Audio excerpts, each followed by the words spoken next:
Terry Murphy. Check us out at facebook.com/The Final Lap. Every single weekday, right here. On air and online, Sports Radio WNSR, Brentwood, Nashville. ABC News, I'm Deirdre Bolton. The former CEO of FTX, the cryptocurrency exchange company that is now bankrupt, will testify on Capitol Hill. Embattled former FTX CEO Sam Bankman-Fried now says he will testify to the House Financial Services Committee next week. In a tweet, Bankman-Fried writes he will try to shed light on what led to the crash of FTX, the cryptocurrency exchange that imploded and reportedly lost more than $1 billion in customer funds in a matter of days. Bankman-Fried spoke out to ABC News' George Stephanopoulos last week. I wasn't spending any time or effort trying to manage risk on FTX. Elizabeth Schulze, ABC News, Washington. Arizona Senator Kyrsten Sinema is switching political parties from Democrat to Independent. WNBA star Brittany Griner is back in the U.S. after her release from a Russian prison. Griner is receiving physical care at a military base in Texas before she is reunited with her family. This is ABC News.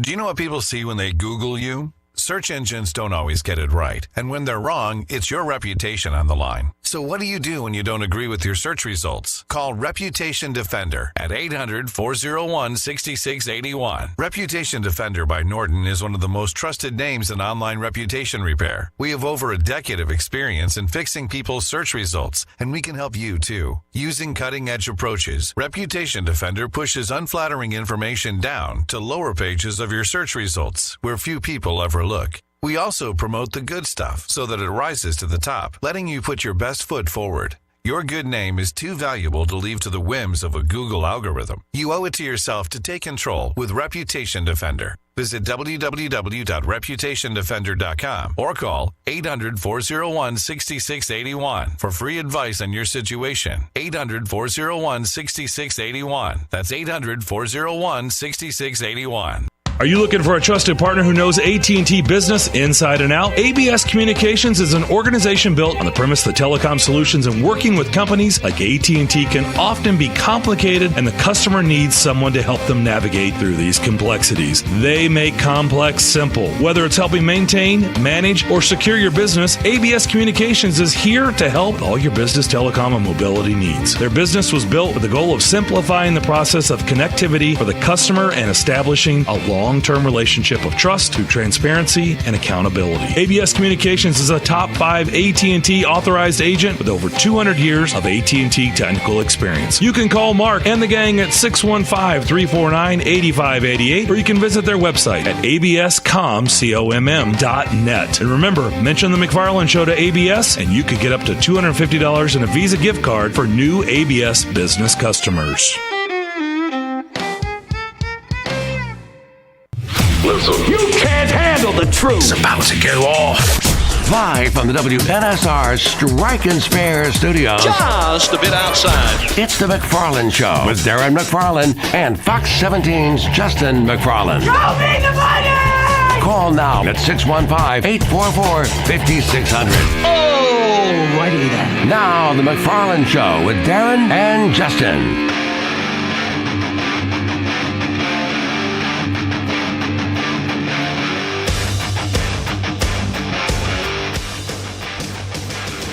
And a good Friday afternoon to you. Yes, it is Friday here on the McFarland Show. It's Friday here in Middle Tennessee or wherever you are listening. Darren and Justin here with you for the next 2 hours. Devlin is alongside for the ride here at the Strike and Spare Family Fun Center studio.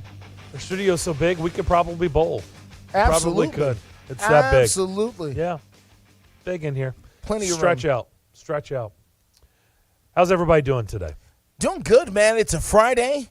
It's a little cloudy and dreary outside. It's been cloudy and dreary all week. At least the fog is gone. We had fog so bad this morning that we thought someone had moved the city overnight. Like, you could not see any of the buildings downtown. And normally when we have fog, you just can't see the top of the buildings. You know, it's just low-hanging clouds, and you can't see the top. No, this morning it was all gone.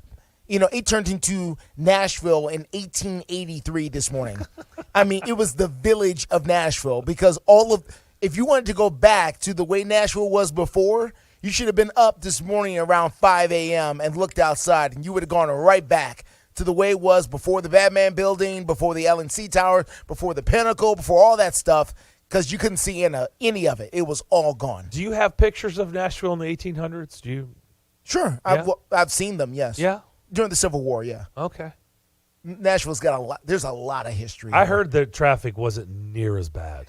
They had different problems back then. Okay. They had a lot of different problems. Traffic was not one of them, but they had a lot of different problems back then. Yeah. What do you think you would be doing every morning if you were doing traffic on Fox 17, your code red station, in 1800s? So, how would your reports go? Well, life for me might have been a little bit different in the 1800s. It would have been interesting that people were watching you on television in the 1800s. Yeah. Especially me during that point. Yeah, it would have been very. Life would have been a little different for me during that particular period of time here in Tennessee. I wasn't meaning for you to go down that rabbit hole. I'm just saying. Now you asked the question, and I'm just giving you the answer. You asked me, well, how would it have been? Well, things were slightly different back then. So, yeah, that would have been something. Oh, okay. Yeah. Well, that one bombed. that bombed. Okay. Moving right along. Oh, yeah. And we don't want to get into that. Okay. How about those Preds, huh? Hey! They played a hockey game 5-2 losers last night to Tampa. Somehow that becomes much more pleasant to talk about now all of a sudden. Not really, but it was. It was much more pleasant for me, trust me. I'd rather think about that. Oh, man. Something that seems You walked into that. So this innocent. Listen, you all did this. You did this, I okay? got splattered. Next time, hey, you did this, all right? I watch I get sucked into these stupid reels, and I don't even know why I'm admitting this, but I sit there and I watch these stupid reels all the time, and one of them, and I don't even know, and probably Devlin can weigh in on where this is hatched, where they have I guess paint, whether it's a balloon or something, and they suck, a loved one, a wife, a husband, or a family member out of a room. Come here, and then they drop this on them, and they laugh, and everybody, and then they shoot confetti at them. And I don't even know where this was hatched, but I feel like universe is this funny? That just happened in that moment, though. I feel like I just had a bucket or a balloon pop over the top of me, paint all over me. I just had confetti shot in my face with paint everywhere. They set you up intentionally, with the paint and the confetti, you know. This is more accidental, where, you just kind of came around the corner and you just like, well, how about this? I was like, oh, you really want to know about that? then let's go. But they were tied going into the third, and then things just, It fell apart on them there at the end, yeah. This just in, though. Tampa's pretty stinking. I was going to say, they have got – and listen, while we're speaking about Tampa very quickly, I've got a good friend in the news business who works down there at a Tampa television station. Okay. And is a huge Lightning fan, huge Lightning fan.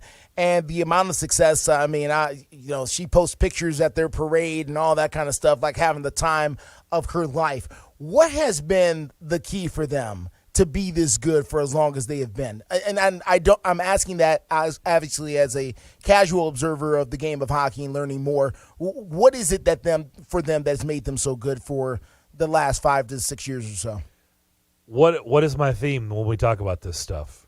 What do you typically need to win championships? You need good defense. You need dudes. Okay. You need dudes. And they got the dudes. They got dudes. Okay.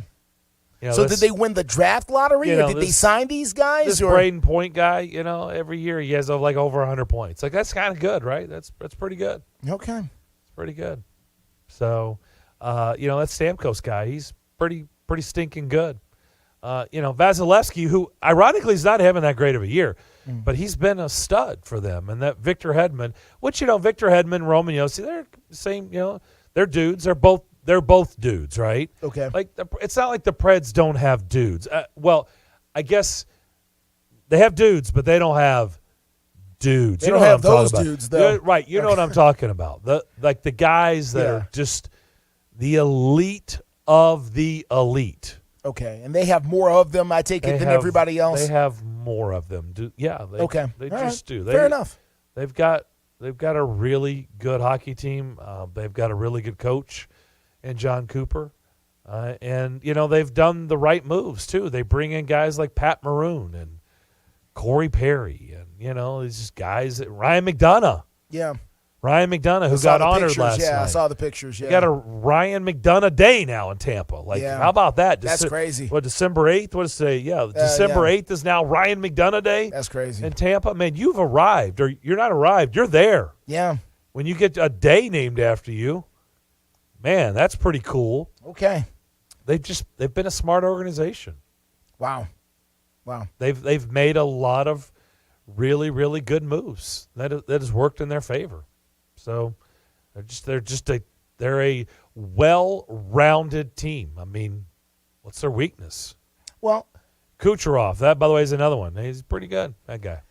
Is it a well-rounded team? Obviously, are they a well-rounded organization? Is this a front office ownership type of thing as well, and it trickles down from there? Okay. Yeah, they're a well-oiled machine. They've been a successful franchise for a while, and luckily the Preds have benefited from that because they've gotten a lot of people from the Lightning organization that have come here. Now, I mean, that's where Sean Henry came from. I mean, now Bill Wickett, who's over there, spent a long time. You probably haven't met Bill yet. No, I have not. I'm sure you will. Okay. I brought your day job, your morning job. Yeah. Your run path me into Bill at some point. Your path will cross with Bill Wickett. Yeah. And he spent a long time with the Lightning organization. Okay, fair enough. So yeah. Good to know. So they got it. They got it going on. The news is not good about the Tennessee Titans. Danico Autry out. Not that we didn't expect that.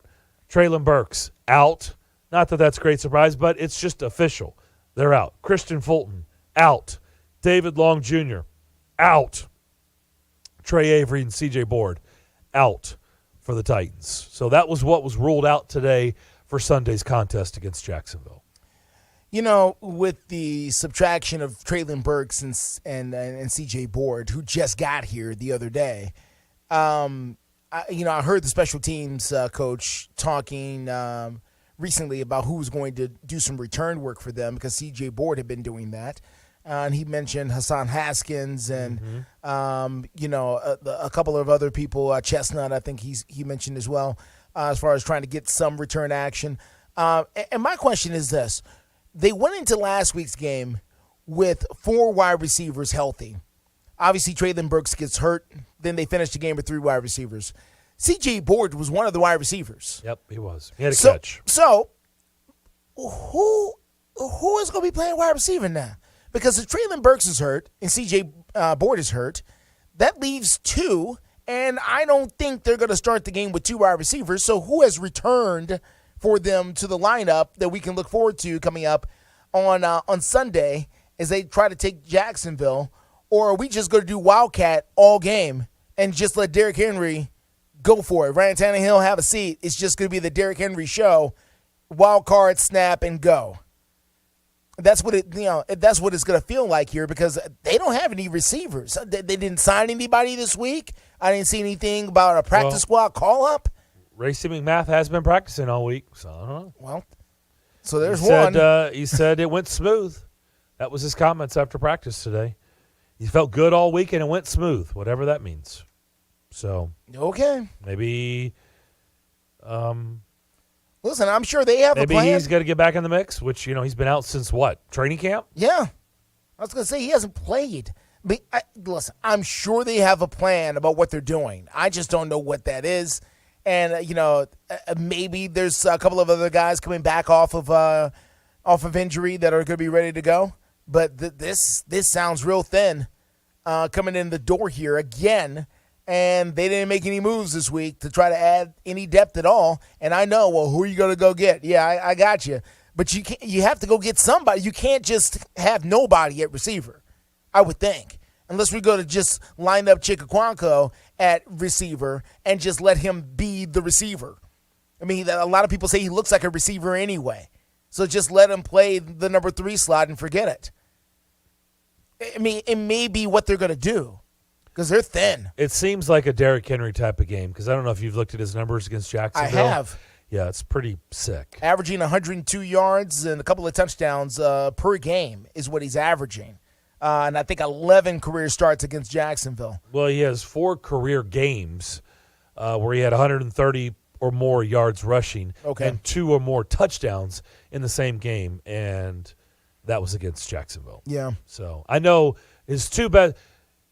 I'm pretty sure, without seeing this, without having this in front of me, he's had the most success against Houston and Jacksonville. Yeah. Period. Oh, yeah. Period. Yeah, bottom he's eating line. them up. He is eating both teams up. Yeah. They hate to see him coming. They're having nightmares about him, I'm sure. But that was under previous coaches, at least for Jacksonville. This is the first time they will face off against Doug Peterson at Jacksonville, who, Doug Peterson is a competent Super Bowl winning football coach. I'm sure Doug Peterson has looked at the tape and said, okay, yeah, see all that there? That can't happen this time. We got to do something about that. So I expect them to come out and play inspired football. I'm talking about Jacksonville this time around because, you only want to get embarrassed like that, but so many times. And Doug Peterson can go, listen, that happened under the old people. I don't know what they were doing back then. But, since I got to town, Derrick Henry no longer owns us. I think is going to be the statement he's going to try to make. And the imprint that I think he wants to try to leave on this football game. It's an important game for them from a statement standpoint, I think. If you're Jacksonville, you want to beat the Titans because you want to get a little confidence going into next year that you can play with these guys. Did they rerun the Bucks and the Saints again last night? Was that? I thought we just saw that Monday night because did we just see that game again last night? Wasn't it 16-3? It was with like 5 minutes to go. But Tom Sound Brady, familiar? And the home team was down 16-3 with 5 minutes to go. The difference is, the home team won 17-16. The difference is Tom Brady didn't do his best John Elway impression at the end of the game. He didn't go 98 yards in under 2 minutes. And it was Baker Mayfield. I mean, of all people, 98 yards in under 2 minutes. Mayfield. He had been there with the Rams for like 10 minutes. Yeah, and he literally 48 hours beat the Raiders. He landed at LAX, he said, at 7:15 p.m. Tuesday night is when he landed at LAX. And they played a Thursday night game. And they played a Thursday night game. And he started and played the whole game and won. And not just won, led them on a 98-yard drive in under 2 minutes. Now, they got a couple penalties that helped them out, but, it's all part of it. But got an interception. He threw an interception, got called back because of the penalty. Yep. So he got the bailout penalty there. That helps a lot. Yeah, that was the game. Yeah, because, you're right. Yeah, and if you're Las Vegas, if you're the Raiders, you're just sick at this moment. I mean, you're just. Is it too soon or not too soon to say, yeah, Josh McDaniels, maybe he should just be an OC? Maybe he's not cut out to be head coach. I don't know. It depends on what else. I mean, the Raiders' success without Josh McDaniels. Let's rewind a little bit. Recent years. Let's talk about Derek Carr. Well, let's talk about that success. Well, let's talk about last year. Okay. They got to the playoffs last year. They got to the playoffs. After firing their coach in the middle of the season. And all the guy did that took over was just win games. Yeah. And they went to the playoffs and nearly won. Almost beat Cincinnati. Nearly won the game. Almost beat Cincinnati. I mean, it wasn't a blowout at all. That guy didn't even have a chance to keep it. And no. They go get Josh McDaniels, and all they've done is lose every close game you could possibly imagine. They can't close out a game. They cannot close out a game. I don't know if it's Bill Parcells who used to say that some guys are generals and some guys are lieutenants. And, there's nothing wrong with being a good lieutenant. Doesn't make you a bad person. Nothing wrong with being a good lieutenant. Some people are just better lieutenants than generals. Yep. And it's starting to look that way for Josh McDaniels. Part 2, by the way. Part 2. Well, and there's been several years of separation. It's not like he just was not coaching the Broncos and the next year somebody. No. There was a long period of time where he went back to New England and did the thing you thought, well, he's grown up, he's matured, maybe he's learned a few things. Let's try it again. I don't think it was a terrible hire, given his pedigree and everything else that's happened. It's just not working out right now, and I don't think this is going to be the end. I think what's about to happen, I think they're going to move on from quarterback and hit the reset button. I think is what's going to happen. Really? Out there in Las Vegas. Really? I think that very well might be the case because at some point you feel like you're going to reach a ceiling with Derek Carr. He was terrible last night. He was terrible. He threw one interception. That one in the end zone was wow. just absurd. You can't do that for a guy that's been in the league as long as him. Like, exactly. Gosh. You can't do that. It does. And he did. The minute he threw, I was like, oh my! You know what it reminded me of? Honestly, it reminded me of Carson Wentz throwing the ball out of the end zone last year against the Titans. What are you doing? Yeah. You don't throw that ball. Yeah. And pick six. And he did. Yep. That was bad. Yeah. I mean, it didn't turn into a pick six, but you were in the red zone and you just threw a really, really bad pass in the end zone. But they've been riding this ride now with Derek Carr as an organization for a long time, and they don't have a whole lot to show for it to pay him the kind of money that they are. And at some point, you're just going to go, you know what? Maybe this is the ceiling. We can't get any better with this guy. And, maybe it's time to move on because they've got a fan base out there. They want to try and, get people to buy in. They got a new stadium and, a new city. And, so far it's not a lot to show for it there for the amount of money they're paying them. So the Rams miraculously beat the Raiders. They had no business winning that game, and they won 17-16. Two bad football teams. Another bad Thursday night game. So congrats on that. We'll come back. Our guest used to play for the Jags. We're going to talk about the Jacksonville. Actually, that's not true. I was going to say, we're doing that true. now? No, not true. Okay. False. Survey says, no, that's a mistake. Nick Suss, he covers the Titans for the Tennessean. We're going to catch up with Nick, who is apparently no stranger to big news when he comes into a new market, covering a new team. Okay. So we'll let him explain. Okay. Apparently, we should have seen that something big like the John Robinson news was going to happen in a short amount of time on Nick Suss's watch. Yeah. Okay. We'll talk to him next here on the McFarland Show. WNSR, Nashville Sports Radio. Are you tired of your current vehicle? Maybe looking for a new or pre-owned vehicle? Hey guys, it's Zach. Hayes Nissan of Rivergate is the best choice for your vehicle needs. Located at 1550 Gallatin Pike North in Madison, Hayes Nissan of Rivergate has been serving the Middle Tennessee community for over 3 decades. That gives you confidence that Hayes Nissan of Rivergate can find the perfect vehicle for your lifestyle and your budget. Their friendly and knowledgeable staff will make sure you are taken care of. I should know because I've seen it firsthand. Every vehicle I've purchased has been from Hayes Nissan of Rivergate, and I love the entire process. Now, I don't want you to forget about their award-winning parts and service department. It has everything you need to get you back on the road. Go visit them on the web at nissanofrivergate.com. They're open there 24/7, 365 days a year. Or give them a call at 615-865-7220. Again, that number is 615-865-7220. That's Hayes Nissan of Rivergate, where your dollar always goes farther.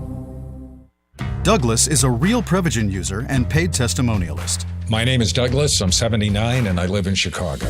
I'm a writer, director. I used to be a marathon runner. Now I'm a walker. In the kind of work that I do, you are surrounded by people who are all younger than you. Memory became a factor. As everyone gets older, where did I put my keys? But I had to get help to stay competitive. I happened across Prevagen, and I started taking it. I saw myself having an improved memory, which at the same time, I felt better about myself. I could not be doing what I'm doing today had it not been for Prevagen. Prevagen, healthier brain, better life. Prevagen is available in stores everywhere. Based on a clinical study of subgroups of individuals who are cognitively normal or mildly impaired, this product is not intended to diagnose, treat, cure, or prevent any disease. Did you know there's a place where you can get good neighbor service and surprisingly great rates on home and auto insurance? Yep, and that place is, ta-da, State Farm. Here's the deal. State Farm agent Austin Hardy is your go-to agent in the Middle Tennessee community for the service you desire at the price you want. So stop shopping around. State Farm agent Austin Hardy has you covered. Call 615-810-9999 for your surprisingly great rates today. Like a good neighbor, State Farm is there. Individual premiums will vary by customer. All applicants subject to State Farm underwriting requirements. It's the afternoon stretch with Zach Williams and Bruno Reagan. You know what the Mets stand for? Metropolitans. Yeah, that one. Metropolitan is a flavor of ice cream, right? Neapolitan. Oh, okay. Was that real? I mean, half and half. Oh, man. You talk about throwing me off complete. My equator is gone. The afternoon stretch. Afternoon stretch with Zach Williams and Bruno Reagan.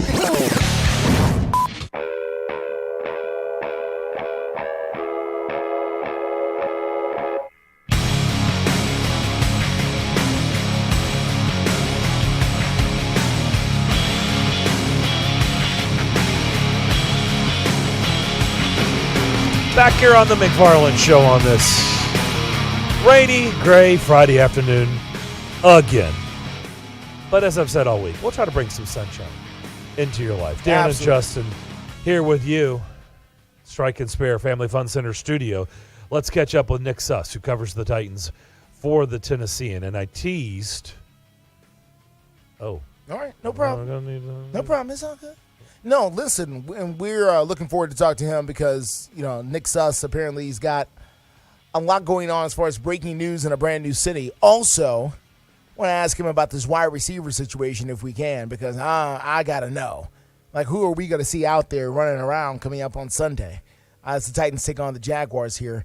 By the way, magic number for the Titans, we understand, is about 3 games. They need to win 3 games here to close it out. And they've got 3 division opponents or 3 division games left. We're already in December, and the Titans have yet to play the Jaguars. This is one of those quirky things with the NFL schedule that goes on where somehow the Titans are going to end up playing the Jaguars a couple of times here very close to each other before we get to the end of the season. 2 of their last 5 games against Jacksonville. So, that is interesting. That's an interesting scheduling quirk that the NFL did this year.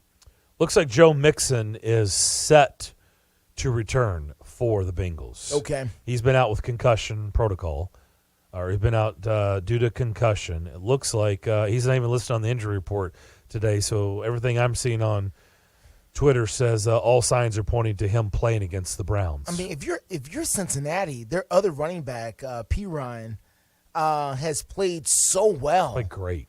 That, really I'm almost, and Joe Mixon's fantastic. Let's not get it twisted. Joe Mixon's great. But I don't know if you really want to, he's so hot right now, almost want to hold him out until, if you're them, until he shows you that he's gone cold, and then maybe we can bring Joe Mixon back in at that point. Because he's just been out of nowhere very good. I mean, the Titans didn't know what to do with him. During their game at Nissan Stadium. Yeah, no, he's been fantastic running the ball. So, I mean, again, as we've been talking about Cincinnati in our top 10 rankings every Wednesday on the show. They're hot. After they came here, and then after they beat Kansas City. Remember, they came here without Jamar Chase, without Joe Mixon, and still won. Jamar Chase came back last week against Kansas City, but still no Joe Mixon. And P. Ryan just keeps running the ball for over 100 yards 2 weeks in a row. And you know what? Now, moving forward, they're like, okay, fine. Now we've got a 2-headed monster in the backfield. Yeah. Now we've got Mixon and P. Ryan. That is something to think about as well. And listen, Joe Burrow can get the ball to wherever he wants to get it. Their offensive line, they've got good line play on both sides. If their offensive line, defensive line is playing well, then they can beat anybody, and they've already shown that. So it's just about who shows up in January for them. That's going to be the key with all of this here for the Bengals. So it's going to be a good time here going into the playoff stretch as the Titans have got to find a way to finish off these last games. And Sundays, they got to win Sunday. Don't you think? I mean, for this organization, you got to win this game. Okay, I know I already, read the players that have already been ruled out. Okay. So those are important, right? They are.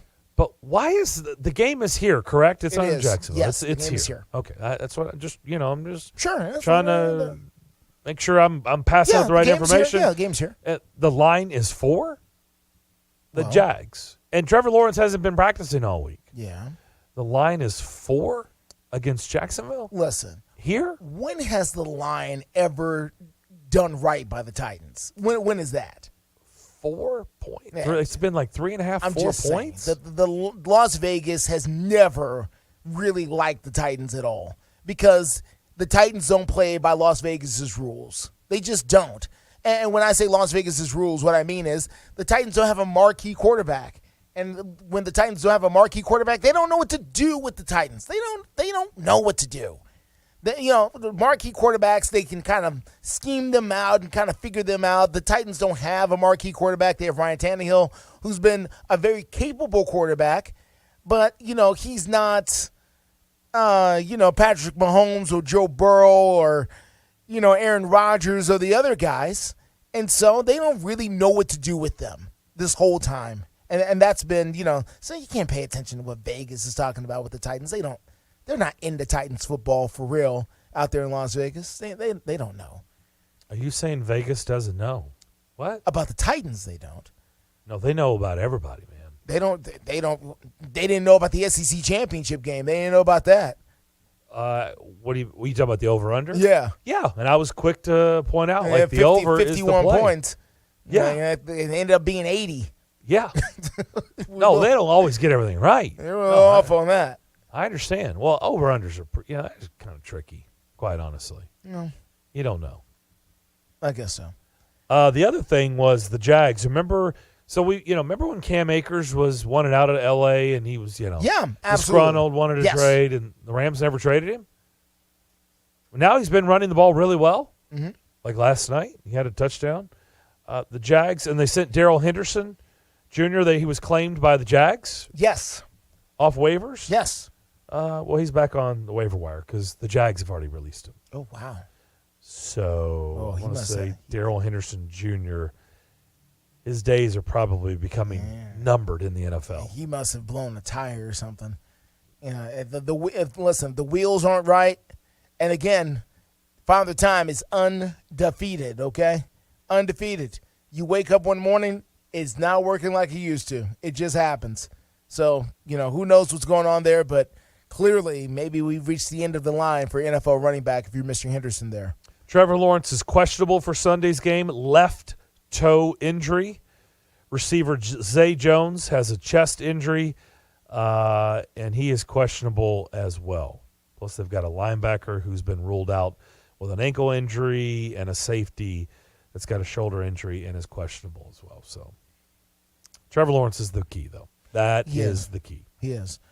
He is the key for them, and the way for them to try. And at this point, again, for Jacksonville, this is simply an exercise in trying to find out what do you have on this football team in development, because they're out of the hunt, and they're gonna just try to figure out where they are as an organization as they take on the Titans. And teams who have nothing to play for or can be a dangerous bunch, as the Baltimore Ravens, as they found out when they played Jacksonville a couple of weeks ago and caught the L after Jacksonville went for 2 at the end of the game and got it, and that was it. And they knocked off the Ravens. So this is a very capable team. If healthy, obviously. They got to get their pieces back, but the Jacksonville Jaguars are a dangerous team. Well, I guess we've struck out on Nick Suss, I guess. Well, maybe there's some breaking news we don't know about yet. I don't know. I guess he could be involved in something else. So let's do this. Let's just go on and step away, and we'll come back and we can open up the phone lines, talk to you out there. 615-844-5600 is our number. That's how you can get in touch with us. It's a Friday. There's lots to talk about. Oh, yeah. I mean, lots to talk about. But first, I'm going to talk to you about how it is the perfect time for you to download FanDuel, America's #1 sportsbook. Because right now, new customers can get a no-sweat first bet up to $1,000. That's free bets back if your bet doesn't win. Just sign up, use the promo code WNSR. FanDuel has all your favorite bets from the money line to point spreads to player props. Plus, you can combine your bets for a chance for bigger payouts with the same game parlays. Also, they have live betting where you can get updated odds on games that have already started, and you get your winnings paid fast. Sounds like a lot of good right there with FanDuel. So going into another big sports weekend, jump on there. Download that app. That app is safe, secure, and super easy to use. Sign up today. Use that promo code again, WNSR. No sweat first bet. Promo code WNSR. Make every moment more this season with FanDuel. That's the official sportsbook partner of the NFL. Remember, you must be 21 years of age or older, present here in Tennessee. First online real money wager, refund issued as non-withdrawable free bets that expires in 14 days. Restrictions do apply. See terms at sportsbook.fanduel.com. Gambling problem? Call Tennessee Redline 1-800-889-9789.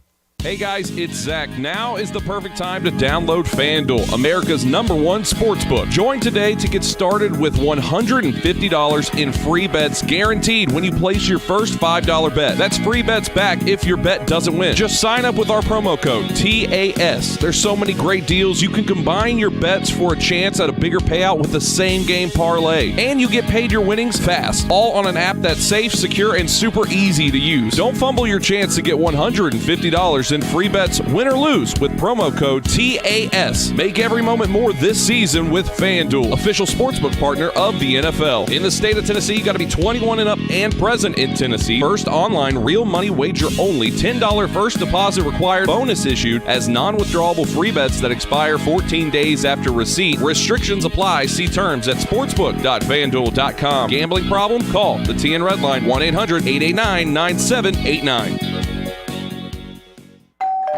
Fill the halls with shouts of winning, fa la la la la la la la la. 'Tis the season to be giving, fa la la la la la la la la. Instant games to friends and family, fa la la la la la la la la. Join the joyous cash prize carol, fa la la la la la la la la. With top prizes up to $500,000, holiday instant games from the Tennessee Lottery make grand gifts. Find them at your nearest Tennessee Lottery retailer today. Please play and gift responsibly.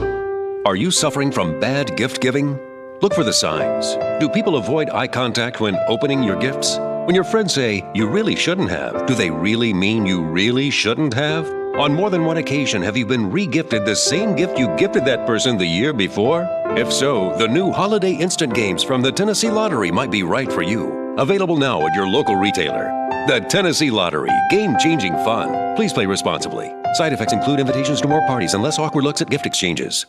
Tired of the same old company holiday party and looking to reward your team with a fun night out? What about something different for a birthday party or group gathering? Hello, this is Philip Cox of Strike and Spare Family Fun Centers, and we specialize in group events no matter the size at our Tusculum, Donaldson, Hermitage, Murfreesboro, and Hendersonville locations. Plus, Hendersonville and Murfreesboro offer enhanced entertainment options with bumper cars, laser tag, roller skating, and more. 'Tis the season to have fun with family, friends, and business associates, and there's no better place to do it than at Strike and Spare Family and Fun Center. Visit strikeandspare.com to learn about the group outing option. Strike and Spare, where fun is bowling. Five-state forecast. For exclusive National Sports Radio, WNSR Sky Scan forecast. Today is going to be mostly cloudy with a stray shower, the high 62.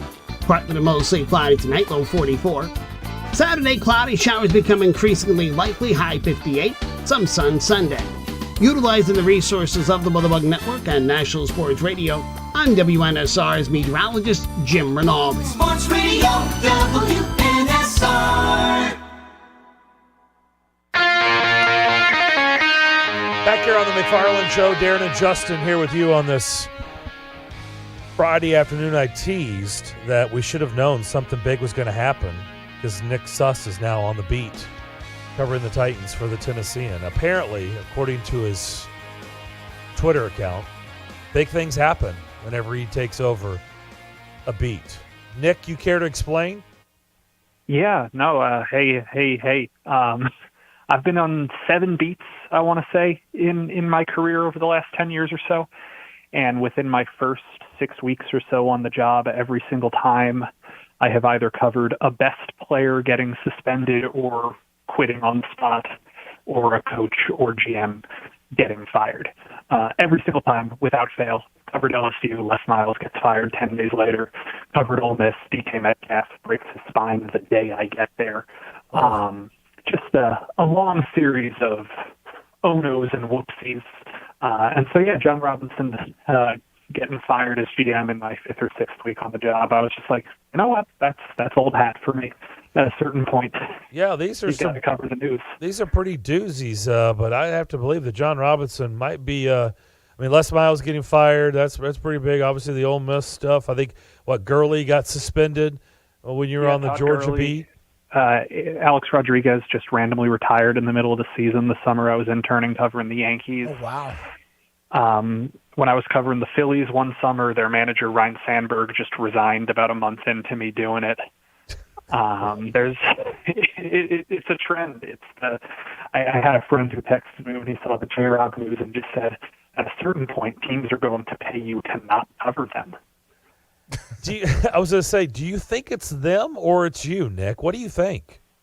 I don't know. What's that Taylor Swift line that everybody's quoting right now? I'm the problem, it's me. It very well could be me, but I'd also like to point out that 2 years after I stopped covering Georgia, they made it to the college football playoff, and 2 years after I stopped covering LSU, they won the national championship, and there tends to be a trend, too, so I just stopped covering Ole Miss this year. Let's see how good they are in 2 years. Oh, okay, maybe that's good news for the Titans. Yeah, I was going to say, well, Nick, thanks for stopping by.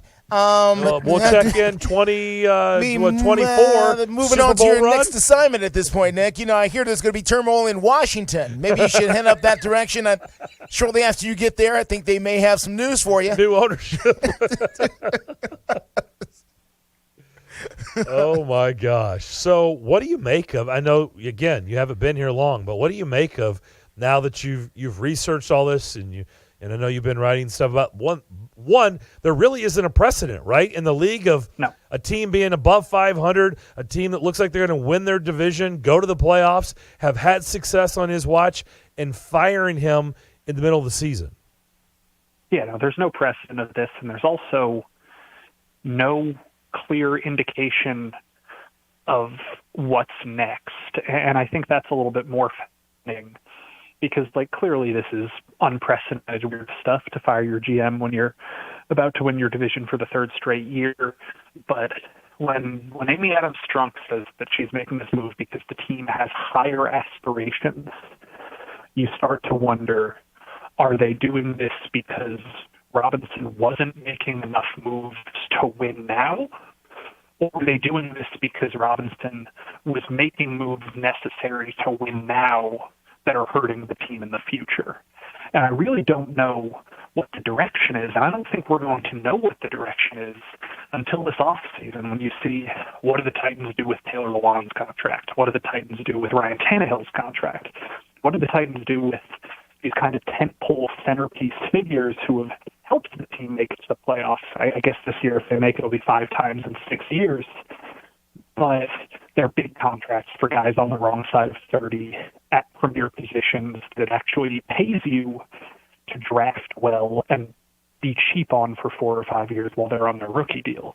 You look at this Titans team where the money is allocated, a lot of money for your quarterback, you're paying a lot of money for your running back, you're paying a lot of money for your left tackle, you're paying a lot of money for your defensive line.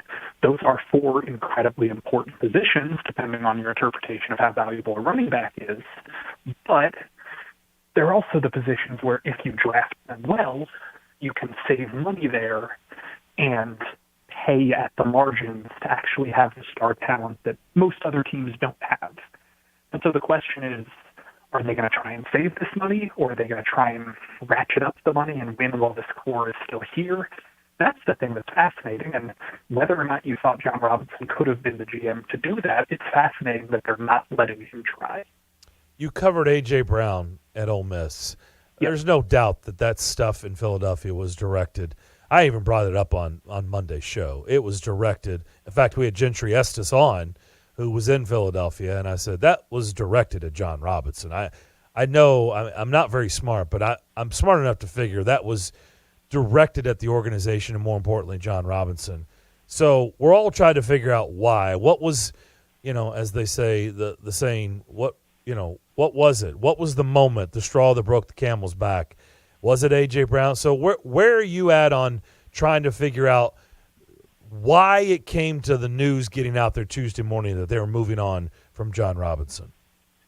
I would say that it's less about the players who Robinson let walk, or in AJ's case, got rid of, and more about the fact that his regime didn't do a very good job of replacing those guys.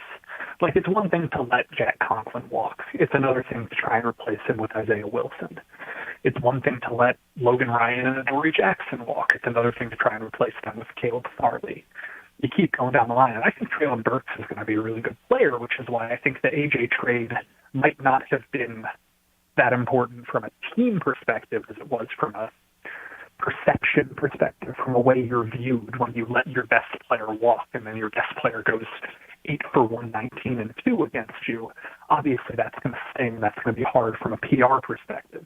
But if you're looking at the overall health of the roster, of what is this team struggling with and why is it struggling? It's struggling on the offensive line where draft picks like Isaiah Wilson and Dylan Radins haven't panned out, and you've let guys like Jack Conklin and Roger Saffold and Questenberry and Kelly and all of these guys walk, and now you have a offensive line that's not working out. It's in the secondary where you let so many corners leave before their second and third contract, and you replaced them with Caleb Farley and Elijah Molden and a couple of players who can't stay on the field.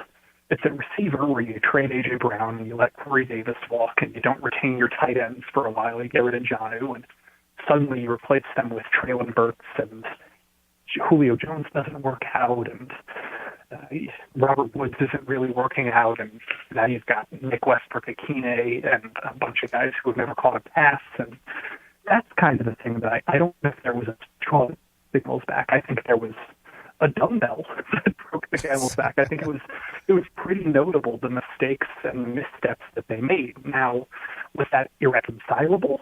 No, GMs make bad draft picks all the time. The thing that I just haven't been able to figure out, that I haven't been able to reconcile on my own is, well, what direction do you want to go? Because if what Robinson was doing wasn't working, do you want to hire another guy with a scouting background, which is what every team does? You go out and hire the vice president of player personnel from the team with the second or third best record in the NFL, and you start over, or do you do something different? And I have no idea if the Titans are going to try and do something different, or if they're just going to try and correct some of those missteps. Nick, I want to ask you about the things going on the field here, and my question is very simple, Nick. Who are they putting out there wide receiver on Sunday?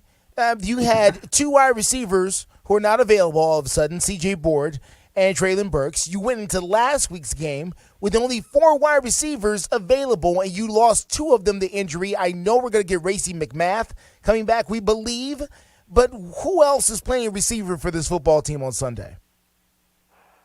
I would think, based off of what I've seen at practice, maybe you get a look at Chris Conley again off the practice squad. Maybe you get a look at Reggie Roberson, who they signed to the practice squad this week. It's going to be pretty slim pickings, and that's not to say that it's not going to work. I have no idea what's going to work. You're playing the Jacksonville team that I think is 30th in the NFL in pass defense. There's a way to get people open, but since Ryan Tannehill got back from injury, this pass offense has been almost entirely built around Traylon Burks. So if he's not out there, you start to look at Chig Okonkwo at tight end. You start to look at Dontrell Hilliard as a second running back option. Those are guys who are going to have to step up, and then obviously Austin Hooper as well, who I think has been a little underutilized at times this year. Because the receiver options beyond Woods and Westbrook-Akine are probably guys who you're elevating off the practice squad. And that's okay. Not exactly what you want. So, Nick, just so I'm clear, Reggie Roberson here, number 88, we understand he's the rookie out of SMU, 5'11", 193. He played, well, he hasn't played, at least not an actual, NFL football here. Just he signed as an undrafted free agent with the Titans in May, and now he's going to be pressed into game service here in December in a division game, with playoff implications. Oh, I'm not saying he will. I'm saying he might be the 5th or 6th option. If we're assuming that Woods is the first option and Westbrook-Akine is the second option and Racey McMath is potentially the third option, then 4 and 5, I would think, would be guys off the practice squad like a Chris Conley, like a Reggie Roberson. I didn't mention Mason Kinsey, but like those kinds of guys are the only options they would have because that's what the practice squad's loaded with. Okay. I'm sorry. I'm just trying to wrap my head around where we are here. as far as wide receiver is concerned. And I know how we got here. You walked through the history, and I know how we got here. But, man. What, you remember how we started this interview? It was the general manager's been fired? Yeah. I know. That might have something to do with that. What do you think? End it with this, Nick. How do you see this one playing out? We were talking earlier. It's a pretty low point spread and I know Jacksonville's been competitive. So it's not like they're getting blown out. Detroit did blow them out, but they really haven't been blown out this year. Why do you think the line is so low here? 3.5, 4 points. The really short answer to this is over his last 4 games, Trevor Lawrence is completing 74% of his passes with 7 touchdowns and no interceptions. I mean, this is a Titans defense that opposing teams have decided we're not even going to try to run the ball against. You can look at so many games these opponents have played. Even the Philadelphia Eagles, the team built around bludgeoning you with the run, just sat back and said, "Oh, we can throw for 300 yards and a half," and they darn near did. Yeah. And Jacksonville's pass offense is working, and the Titans, Christian Fulton's probably not going to play. I think Trey Avery's already been ruled out. You're sitting there looking at your cornerbacks are going to be Roger McCreary and Terrence Mitchell. And then from there, you're going to have a lot of safeties you can use. Byron's going to be healthy. Hooker's going to be healthy. Andrew Adams will be available. Joshua Kalu is going to be available. But the secondary is pretty depleted, and Jacksonville's throwing the ball well. Every game I've been here, I have told people, look, it's the Titans. It's going to be a lower scoring game than you're expecting. This is the one I'm not. You got the NFL's number 30 and NFL's number 31 pass defenses going against each other. Let's see some fireworks. I think both teams can be up around 24 to 30 points in this game. I still think the Titans probably have a 3 or 4 point advantage for all the reasons that we could obviously lay out. But, yeah, I mean, there's a chance that Jacksonville can score 3 or 4 touchdowns in this one. Wow, points. Okay. Boy. We'll welcome that. We'll yes, welcome that points. would be different. Yeah, we will take that. Nick, appreciate the visit. Thank you, Nick. We'll certainly be watching on Sunday. We'll see how it plays out, and we'll discuss it next week. Thanks for doing this. Time, boys. Nick Suss covers the Titans for the Tennessean. He is the beat writer. And, wow, so what's the over-under on this game? It's got to be low, right? Every game with the Titans is low. You would think. I did not see that, but we can find that here pretty fast here. I can get it on FanDuel. Hold on. I'm going to guess 36 would be my guess. That's your guess? That's my guess. I'm going to go 40. Oh, 41.5. There we go. Okay. There we go. Okay. I mean, I guess I should have. Yeah, FanDuel's got 41.5. You okay. gotta 3.5. Line's 3.5. Yeah. You got to add it up there. Gosh, that's a lot. That is a lot. That is a lot. 41.5 That's for a Titans game. Well, unless you think they're going to be on the other end of that 41. Ooh. 31 to 10 is 41. I tried to get excited. when he said that. Oh, but then I'm like 41.5. And we just talked about Reggie Roberson. Both teams in the 20s. Ugh. I mean, ugh. It doesn't sound appetizing. No, it doesn't. But this football team, you talking about ugly wins? This football team's got more than any I've seen wear those uniforms in a long time. And this is an organization known for a whole lot of ugly wins. But this year's bunch has got them, a bunch of them. And we could be looking at another one Sunday. Yeah.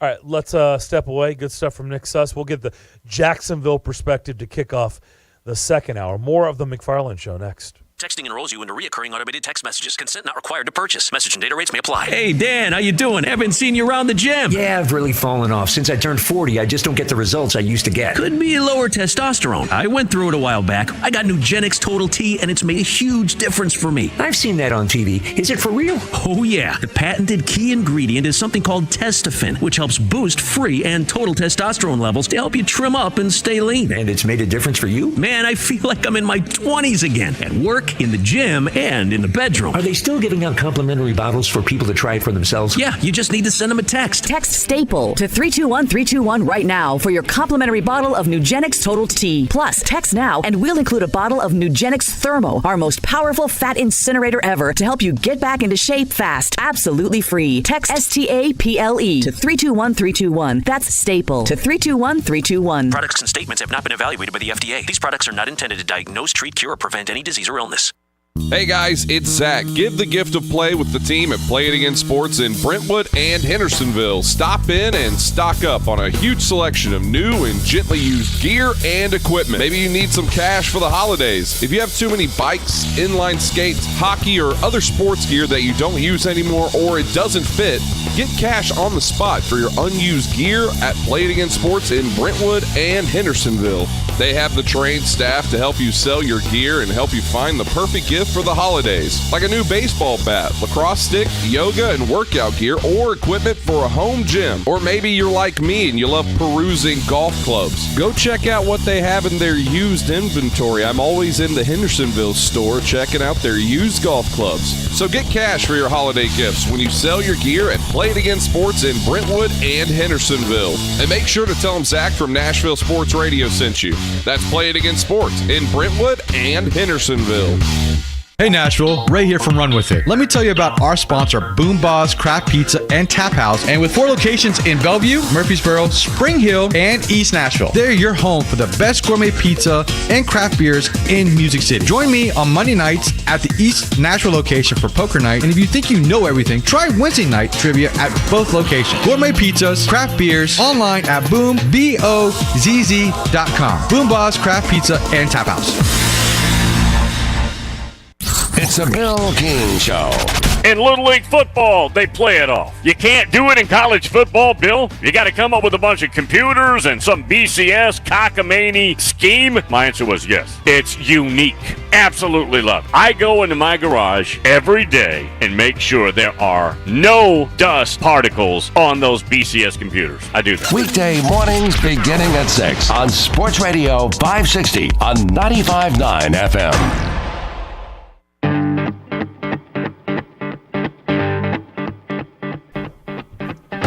So you asked me during the break, Justin McFarland. I did. Back here on the McFarland Show. Well, what are they going to do about to fix all this stuff in the offseason? I was like, well, first of all, we need to figure out who's going to be the next John Robinson.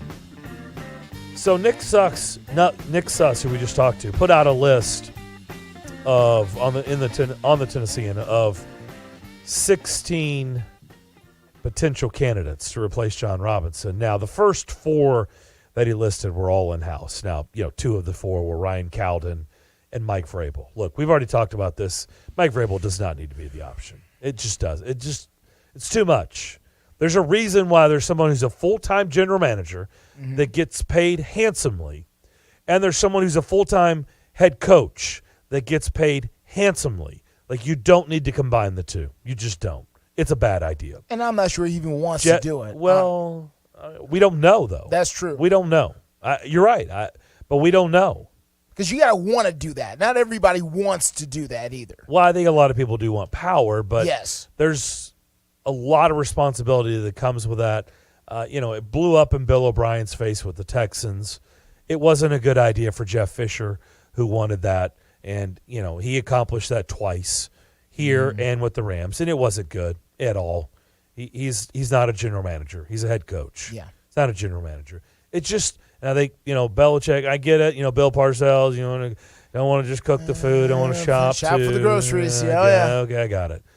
But it's just not a good idea, especially in the way today is set. No. I would agree. So 2 other candidates were in-house, and then the rest are just, you've heard of Jeff Ireland. Yes. Saints assistant GM, who was the Dolphins GM from 2008 to 2013, was on his list. By the way, would that have made him draft Ryan Tannehill? He would have been in that neighborhood. What year is this for Ryan Tannehill in the league?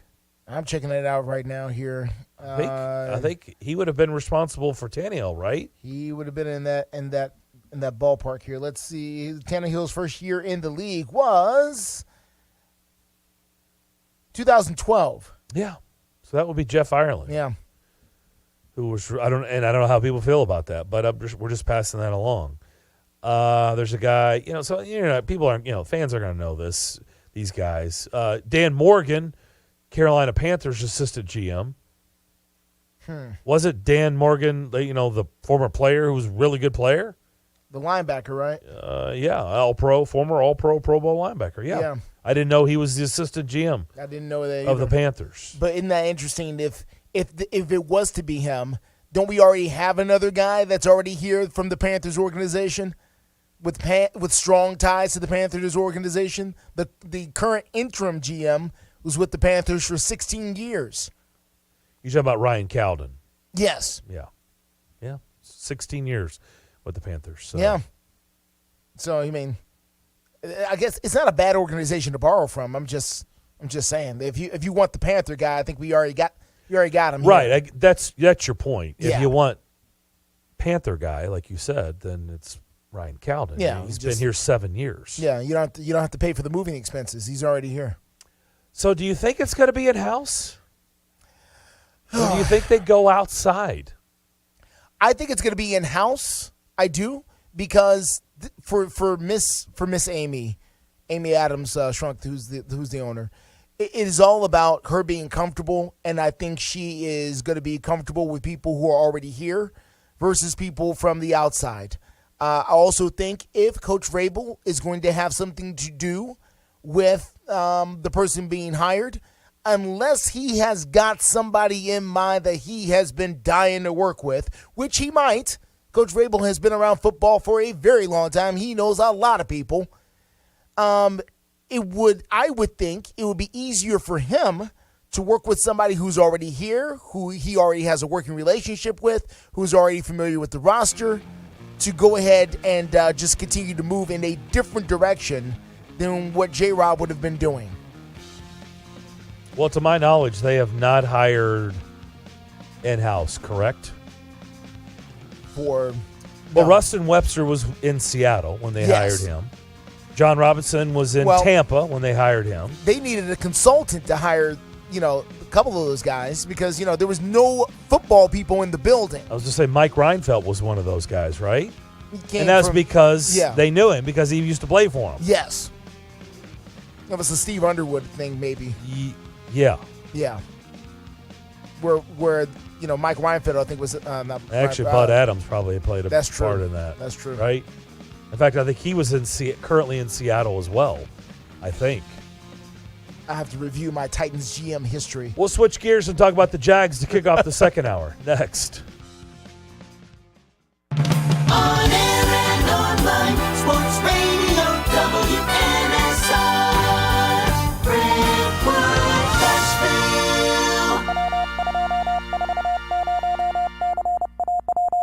ABC News, I'm Marina Roy. After 10 months in a Russian jail, Brittany Griner landed at a Texas Army base, meeting with military doctors for a physical. White House Press Secretary Karine Jean-Pierre says Griner's spouse was also there. She has been reunited with her wife, Sherelle. U.S. officials who met her on the ground said she was in very good spirits, appears to be in good health. Griner's release was part of a prisoner swap with Russian arms dealer Victor Bout. The U.S. says it is still working to free former Marine Paul Whelan after Russia refused to exchange him in this deal. The U.S. announced another military aid package for Ukraine. The Defense Department says the $275 million is for defense weapons and assistance to help with security and infrastructure. Former Minneapolis police officer J. Alexander King, who kneeled on George Floyd's back, received 3.5 years in prison in connection with his death. At the World Cup, Brazil was eliminated after losing to Croatia in penalty kicks. This is ABC News.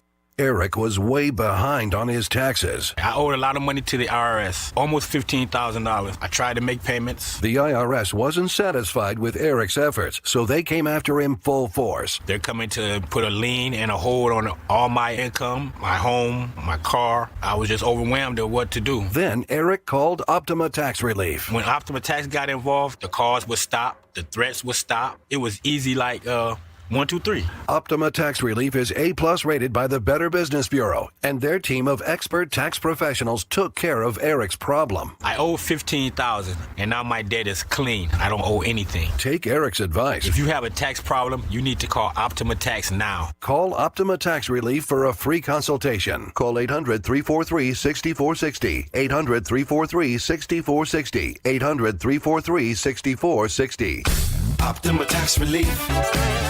Some restrictions apply. For complete details, please visit OptimaTaxRelief.com. Nashville's first curling venue is here at T-Line Nashville. Come check out T-Line Nashville and experience the world's fastest growing winter sport today. Curling is a fun and simple sport that's a perfect outing for friends, corporate events, families, or parties. T-Line also has classic bowling and modern bowling mini games. With over 20 HD TVs, you can come watch your favorite teams and some of the best food and drinks here in Nashville in the large bar and grill area. They also have an outdoor area with a fire pit, and you can't forget the live music. T-Line Nashville is a one-stop shop for a great night out. Located at 106 Duluth Avenue and online at tlinenash.com. You can book your party now or give them a call at 615-439-1024. That's 615-439-1024. And make sure you give them a follow on Instagram and Facebook at T-Line Nash for all the news, events, and updates. T-Line Nashville, Nashville's first curling venue, is here. Listen, you can't handle the truth. It's about to go off. Live from the WNSR Strike and Spare studios. Just a bit outside. Now back to the McFarland Show with Darren McFarland and Fox 17's Justin McFarland. Throw me the money! Call now at 615-844-5600. Oh, righty there. Now the McFarland Show with Darren and Justin. Second hour here on this Friday afternoon. Let's switch gears. Let's talk about the opponent that will be in town to take on the Titans. And, you know, we've talked a lot this week with the firing of John Robinson of how these have been like the beginning days here in Nashville in our market. They were good, the good days. Then there was a really bad patch that we try not to talk about as much because it was a really bad patch in the franchise's history. And then since John Robinson was here when he was the GM, it was back to being a really good patch. We were looking up when our next guest, Clay Harbor, who was a tight end in the league for almost a decade. He used to play for the Jags. You can find him on Twitter at ClayHarbs82. He's with the Believe Network and covers the Jags for them. And we were looking when he played for the Jags, Justin. That's that time period when we really don't like to recreate memories in this market. When he went up against the Titans, because those memories weren't great. What was that? Probably the Munchak. It really wasn't. Munchak wasn't that bad, but like the Ken Wisenhunt. Yeah. Oh boy. So Mr. Harbor here, who's on the line, played with the Jacksonville Jaguars 2013, 14, and 15. 2013 for the Titans would have been Mike Munchak, and 14 and 15 would have been Ken Wisenhunt. Oh, those were dark until days. the middle of the year, until Mike Mularkey took over in the middle of 15. So I'm not sure exactly where they fell on the schedule that year. Yeah, I don't know if Clay was laughing at the Titans then, but let's find out. Clay, what's up? Oh, the Titans, guys, I was with the Jaguars, so, I don't have much room to talk here. We won, I think, 4 games each year that I was there, 2013, 2014, 2015. You put all those wins together, we're a decent team. But, I always liked playing in Nashville. It was a fun city. I felt like we did have a chance to win, so that's probably not a good thing for you guys. But, those were always good games, good battles with those teams. That was actually funny. I was not expecting that. I was not ready. Maybe they would have been good. I was not ready for that. I was not ready for that at all. That puts it in perspective. Okay. Jeez. This team, Clay, has, even in their losses, they've been competitive until this past week where Detroit really gave it to them. But before that, their losses, they were in these games. In fact, it probably felt in a lot of cases like Heartbreak City. Overall, what do you think of this Jacksonville team? The crazy thing is, it's the season's almost over, and I'm still trying to figure this team out. Okay. Some games they'll come in and they'll play like a team, and you're like, this team's a playoff team. Obviously, they started the season 3-1. So right there, you think, 3-2.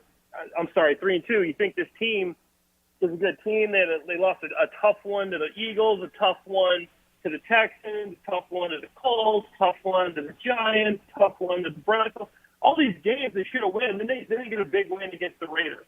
And you think maybe they're turning the corner, maybe they're going to finish strong. If they actually, what we're saying, if they actually beat the Lions, this team has a chance to control their own destiny. Because if they beat the Titans twice, they end up with the same record as the Titans, they would actually have a chance to go to the playoffs. Obviously, it's a long shot, but then they get blown out 40-14. I think Trevor Lawrence is the guy. They got a good quarterback. Travis Etienne, when he holds onto the ball, is an elite runner. The offensive line does a good job protecting. They're not a bad unit. I think Trevor could use a couple more targets when he's throwing the football. But Christian Kirk has been consistent. If there's one thing you say about this guy, Christian Kirk, he's been consistent. And then obviously they get Calvin Ridley, one of the best in the game next year. But the defense has been tough. They're bottom 7 to 8 unit. They can get ran on. They can get passed on. So there's got to be something done there to help the defense. You had to have played with Mercedes Lewis because I believe he was a Jags tight end for like 26 seasons. Mercedes, one of my best friends, yep. There you go. I mean, he was a long-time staple at the tight end position. That's the position you played. Now they've got Evan Ingram. Well, it seems like he's fitting in nicely because, and I know he was a high draft pick, and for whatever reason, it just didn't work out in New York with the Giants. But it looks like right now he's kind of found a home in Jacksonville. How would you say Evan Ingram has worked out to this point? I think he's done a good job. I mean, he's not doing anything crazy, but he's getting some good plays in there, some good catches. He's third on the team in receiving yards. Obviously, you got Christian Kirk, Zay Jones, who had a tough game last week, had 3 drops. But he's third on the team in receiving. He's got 42 catches on 59 targets. That's pretty efficient. He's got almost 400 yards, probably end the year with about 600-something yards, 2 touchdowns. It's not a great year. It's not a bad year. I think they still want to upgrade that for a guy that's not a great blocker.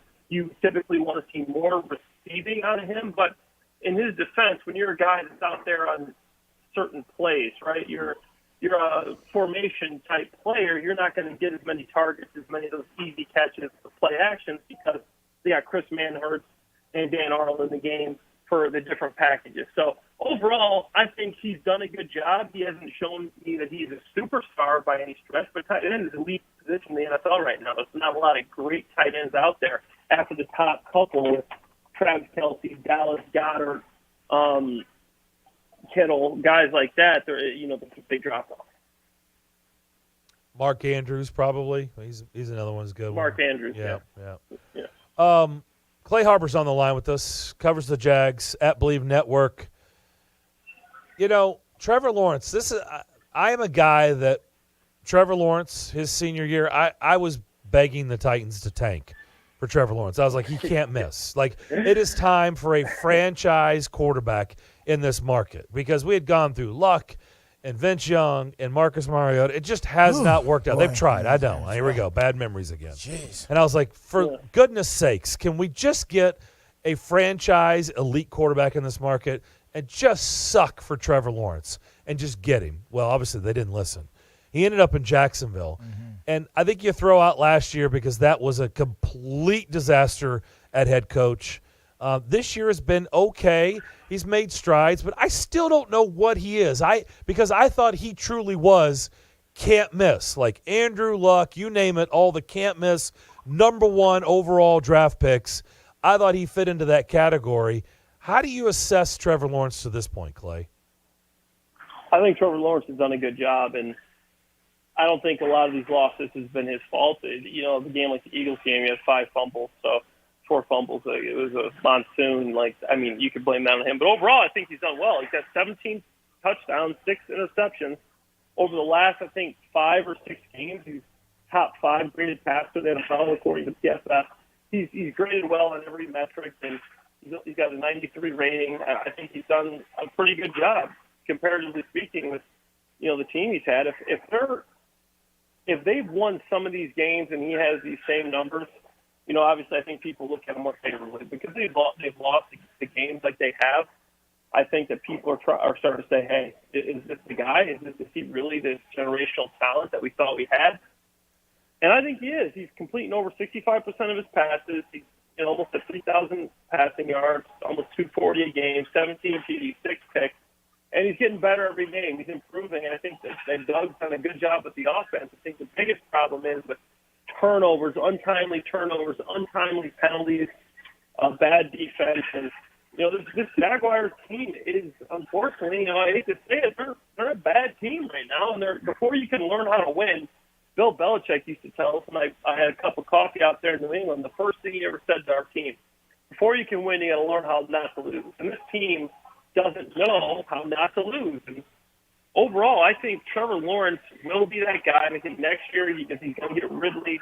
You can move Christian Kirk to number 2 where he's more comfortable, and then move Dave Jones down. So overall, I think that, unfortunately, we're going to have to wait another year before we see him really burst onto the team. I want to ask you about the difference between what you had last year at head coach with Urban Meyer versus what you got now going on with Doug Peterson. How much work did Coach Peterson have to do getting in the door based on whatever happened there last year? Oh, man, it was a lot of healing that he had to do. I mean, the team was in a tough place. It was just lack of trust. With Urban Meyer, lack of trust. The players didn't trust the organization, didn't trust the coaches. The coaches were worried about themselves, who's getting fired, who's going to go down with the ship. And Doug really came in and kind of built the organization, and it's unfortunate they're not having the success winning that you want to see, because I can tell you, being out there for training camp and some of these practices, that Doug's really put in the work, and the players are bought in. They love Doug, and Doug loves them. And I think before it's all said and done, he's going to get this team back on track, and he just does things the right way, and hopefully he can get a championship like he did in Philadelphia. But if I'd use one word, I would say healing. He's done a good job of that, and he's brought the fun back to practice, the fun back to football, and now he's got to bring back the wins. Boy, that's not a word you hear very often when you're talking about bringing in a new NFL football coach, is healing. That's a bit of a very unique word. I want to ask you about something that you may or may not talk about a whole lot down there. We are planning here in Nashville, or working on, trying to build a brand new $2.1 billion stadium. Our president of the Titans here has mentioned Jacksonville as a place that also may be looking at potentially trying to do something with their stadium down there to draw more events and things like that. That stadium has only hosted one Super Bowl since it's been around. What have you heard, if anything, about that kind of a movement down that direction as far as a new facility is concerned? They just put in that big new practice facility, but I've been hearing about a new stadium since I was playing there, guys. So I can't tell you if that's realistic or not, but I could tell you that I think they need one. I think the city of Jacksonville would love a new stadium, and just a big venue down there in downtown Jacksonville would be helpful. Jacksonville's a great area, a beautiful area, but downtown just lags behind the rest of the city. You got the beaches are great, Ponte Vedra, you got Town Center, Southside Boulevard. All these different areas of Jacksonville are great, but when people come to Jacksonville, they see the downtown area. There's not really much there. So that's where a lot of the judgment comes for Jacksonville as a city. I would love to see him build up the stadium and everything around it, get a nice new state-of-the-art facility. I think that would really change a lot of people's minds about Jacksonville as a whole. Clay, we appreciate the visit. Curious to see how this all plays out on Sunday. Thanks for doing this. Yeah, worst of luck with the game, guys. And I hope we pull out the win, but I appreciate you guys having me on. Thanks for doing this. Thank you, sir. That was a great line. Yeah, if we could combine those two teams back in that day, maybe they were. Hey, listen, at least he was honest. He didn't come in here talking trash and, about, whatever happened. You're like, oh, yeah, I remember when we kicked blah, blah, blah. No. Yeah, we were bad. We were bad back then. That was former Jags tight end Clay Harbor. He's can be found on Twitter at ClayHarbs82 and at Believe Network, covering the Jags for them. I'm going to tell you what I watched after the Preds game conclusion last night. Okay. On Bally Sports, and there's news surrounding. There's some scuttlebutt of who could be making news at a certain high school here in town. We'll see if you can put all this together when we come back. I'll tell you what I'm talking about. Plus, our phone lines are open the rest of the hour. 615-844-5600. I think you're going to want to hear who's a candidate to be a next head coach at a high school in town. You'll want to hear this on the other side. You're listening to the McFarland Show here on WNSR, Nashville Sports Radio.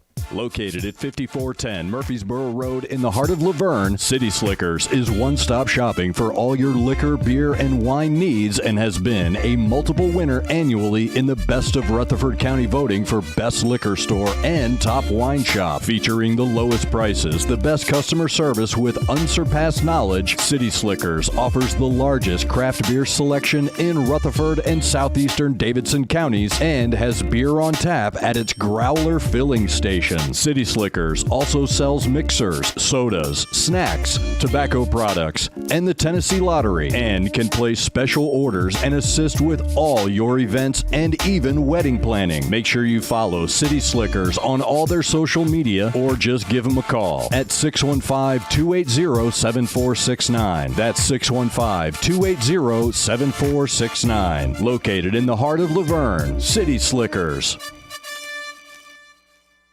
Are you in trouble with the IRS? Detaxify is the trusted tax relief solution that has an A+ rating with the BBB, 5-star rating from Google, and specializes in the IRS Fresh Start program. If you have years of unfiled back tax returns or owe more than $10,000 to the IRS or state, the government has the power to garnish your wages, freeze your bank account, and in some cases, they can now revoke your passport. This is John Zandy, president of Detaxify. Detaxify specializes in the Fresh Start program where we help struggling taxpayers get out of collections or settle their tax debt. If you're being audited or dealing with threatening letters from the government, you may need professional tax relief representation. My team at Detaxify can stop the tax collectors and stop the threatening letters from the IRS or state. Call me now for a free consultation. Call now, 800-601-7780. That's 800-601-7780. Detaxify offers a 100% customer satisfaction guarantee. Call now, 800-601-7780. 800-601-7780.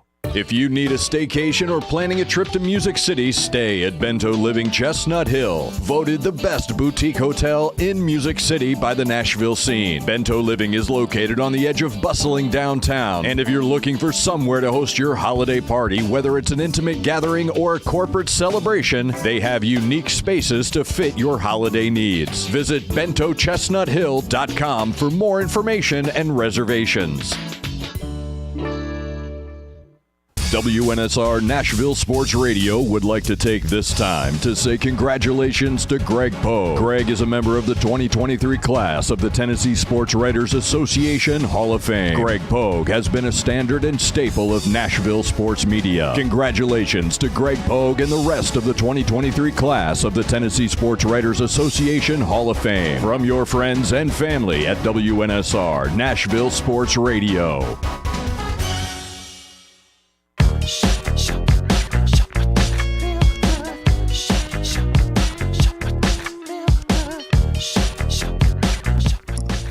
Come on, really? This happened again. Oh, you're having a thing. Well, you know, you can just hook it back up there to the top there. Hold on, turn this on. Yeah. Attention, Johnson's, Adam, Ted, report to the Strike and Spare Family Fun Center studio, please. Attention building, Johnson's, report to the Strike and Spare Family Fun Center studio, please. Thank you. Studio A. Studio A. We have a problem. Studio A, mic 2. Darren is having an audio malfunction going on with his microphone. Again. Just happened. It is something about the way he grabs that microphone that the microphone clearly does not like being addressed in that way, sir. I guess not. Okay, Man. so because it's come down yet again. It is, yeah. I don't want to say dead man walking because we need it back up and running again and being alive. I mean, listen, I don't know a lot about, everything. I know for sure it's not healthy for you to be hanging by what's called, because you know what this is back here. This is a good old-fashioned XLR cable back here, so it can't be hanging by this. It's going to pull a lot of weight. The 3 pins in the back, right. It's an XLR. It can't be hanging by that. Well, the Johnsons must be in a important meeting because they have not come running in here. So I don't know what's going on. We'll get it fixed. We got an extra mic. It's okay. Before we get to our loaded phone lines, because we want to get your calls in here, 615-844-5600. After the Preds game last night, I just decided to stick with Bally Sports because they kept teasing that they were going to show this documentary called Set Apart. Okay. Never heard of it. Have but any idea what I'm talking about? No. Clearly never heard you of don't. this. Never heard of this. It is about one Lipscomb Academy. Ah, I know where that is. Trent Dilfer, yeah. Yeah. It was a documentary about and so this was going back to the beginning days of when he was at Lipscomb Academy, the first year. So I watched it. Yeah. It wasn't bad. I enjoyed it. I enjoy behind-the-scenes stuff. I enjoy documentaries. I enjoy Hard Knocks. I enjoy that stuff. Did you learn something? I'm a sucker. Yeah. Yeah. Okay. I'm not going to spend a whole lot. I can talk about that later. But it did get my attention because in the last 10 minutes, I read that Football Scoop, which at times pulls some scoops. Depends. At times. Sure. I said at times. Yeah. They are putting out there that apparently Lipscomb is honing in on a Hall of Fame tight end in the NFL and a VFL. Well, there's only one guy who fits that category. Yeah. And that would be Jason Witten there. You don't think it was Princeton Fant? No, he's not quite in the Hall of Fame yet. Okay. Technically, neither is Jason Witten. Well, he's going to be. But he's going to be. There's no question about that. They are honing in on Jason Witten. Yeah. Which one of our callers that's on hold is probably jumping up and down right now. Probably going crazy. That according to Football Scoop, that they're saying that Lipscomb is trying to get Jason Witten to replace Trent Dilfer at Lipscomb Academy. Now, Darren, you may recall back when the Vols were in the middle of their coaching searches, plural, because they've been through a few, at one of their low points when they just could not figure it out, one of the names that went out there was Jason Witten. While he was still playing, the rumor was he would retire from the NFL and go instantly to coaching the Vols. And he didn't exactly back away from it when asked about it, if memory serves. Well, instantly he went to television. Yeah. Yeah. But, there was no coaching job available at the time, I don't think, or I don't think Tennessee asked him either. It just goes to show I think there was some interest for him being a coach. I think he wanted to be a coach at some point. So this is not all that shocking to hear his name involved in something like this. So we will continue to monitor that situation. Let's go to our phone lines. Let's start up in Portland. Adam, get us started. What's up? Look at Lipscomb having the gumption to say we get anybody we want, just Hall of Famer after Super Bowl champions, whatever they want, man. That's pretty cool. When I was in high school, Lipscomb was like the pretty school, so it doesn't surprise me they get things like that.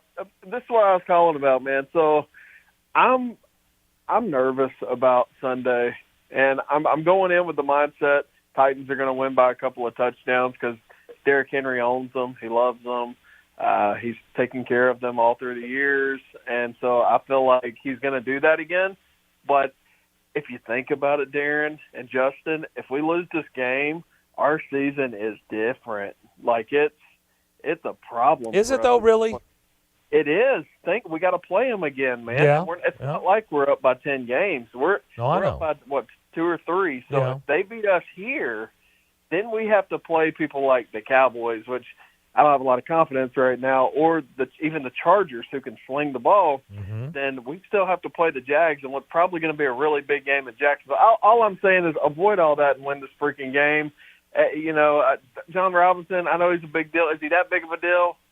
I don't know. Especially in season. Is it that big of a deal in season? You already have the pieces here. You're already dealing with it. So figure out a way to win this game, man. Yeah, Adam, I don't think it's a distraction for the team, honestly. I know that general managers, Floyd Reese was present. Definitely John Robinson was present. I mean, he was out there. I mean, you'd see video footage of him out there doing drills. But I don't think it affects the locker room at all. I really don't, because in the end, there's still quite a bit of distance between players and general managers, right? And I know it's not like they don't talk to these guys, but I just don't think it's going to be a distraction at all. I think the big problem for the Titans is, one, some of the players that have already been rolled out. And, and I get it. They've just lost to Cincinnati and Kansas City. Those are 2 playoff teams. So I don't know how we can look at it. And if they keep with the theme, Adam, they beat bad teams, they lose to good teams. So keeping with the theme of all season, then they beat Jacksonville. I think they should. Well, this is what I look at it as. I've told my friends this, and they enjoy it.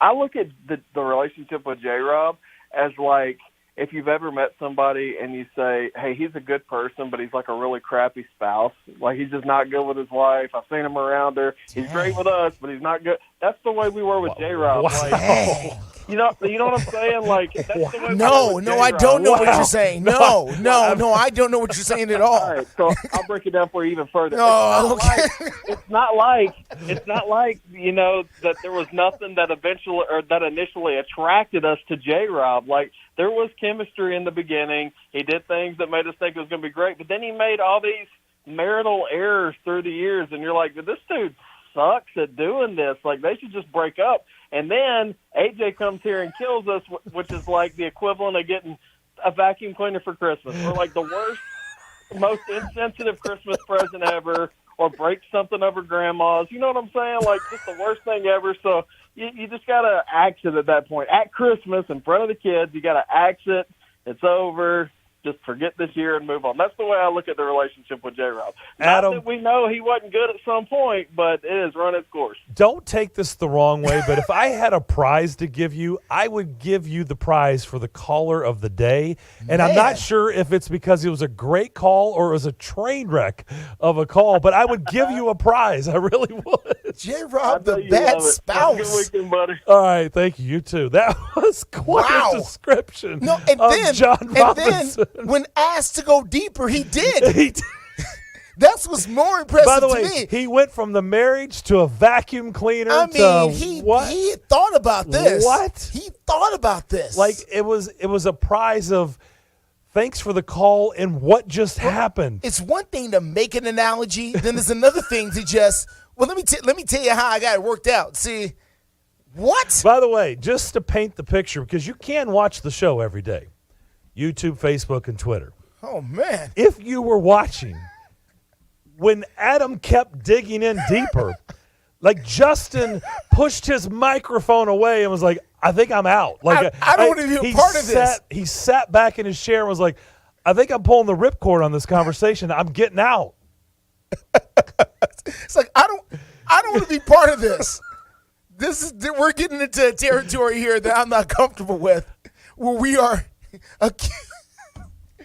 putting J-Rob, John Robinson, in the same lane with a bad spouse somehow. And someone has a vacuum cleaner for Christmas. What? So I guess Isaiah Wilson is the vacuum cleaner. Would you have for signed Christmas? off? Is that what's going on? If I had a prize, if I would have given him the prize, would you have signed off on it? Yes. If it means we could end the call, yes. I didn't really want it to end, though. I know you didn't.